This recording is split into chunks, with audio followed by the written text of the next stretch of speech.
Zagrebački računalni savez u sklopu projekta Za hrvatsku darovitost potiče mlade na programiranje i računalno stvaralaštvo.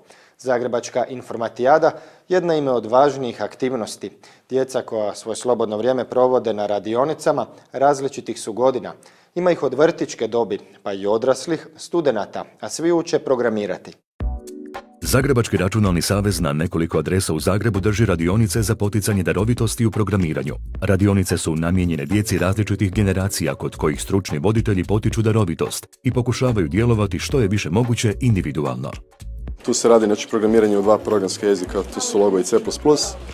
Između ostalog pripremamo se za natjecanja, to su županijska, državna, a i postoji još niz natjecanja, čak i mi provodimo kroz svoj program Zagrebačku informatijadu Božo Težak, sad već nekoliko godina. Također održavamo ljetne kampove na otoku Silbi.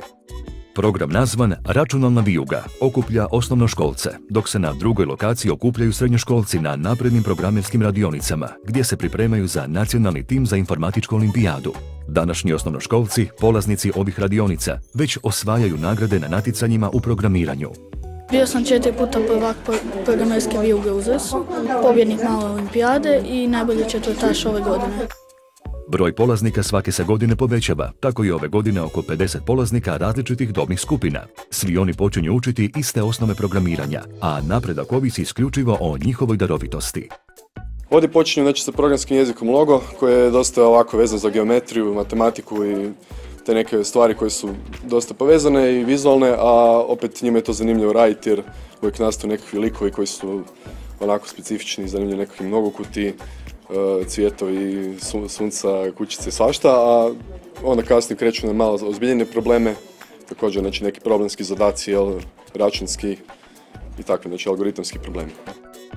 Stručni voditelji kažu kako se djeca vrlo brzo snalaze u programskom jeziku Logo, u kojem nastavljaju raditi do 4. razreda osnovne škole i onda počinju učiti programiranje u C++ jeziku, gdje onda rješavaju složenije algoritamske probleme. U svojoj udruzi koja se zove Programerska udruga s vijugom radim s djecom od 1. do 4.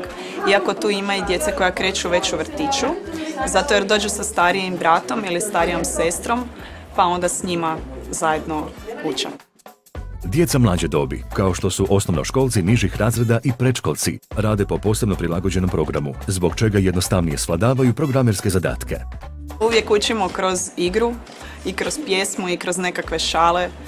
Uspijemo nešto iskombinirati iz stvarnog života, pa to onda pretočimo zapravo u taj program Logo u kojemu i radimo. Djeca od 5. do 8. razreda osnovne škole nastavljaju raditi u Logo programu, ali sa složenijom geometrijom i počinju učiti C++ programski jezik, gdje se pojavljuju i strukture podataka. Radionice počinju sa svakom školskom godinom, iako se uključiti može i tijekom godine. U načelu počinjemo negdje od kraja 9. mjeseca i onda tako negdje do 6. mjeseca, čak do pola 7. radimo i onda se prebacimo na kamp na otoku Silbi. Ali uvijek smo znali primiti nove članove u sred godine, kad bi se objavilo nešto na našim stranicama, neko bi to uočio, prijavili bi se na radionicu i od tada počinje sa radom.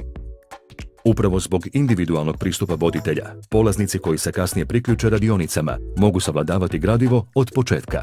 O dobroj i kvalitetnoj edukaciji dovoljno govore do sada postignuti uspjesi.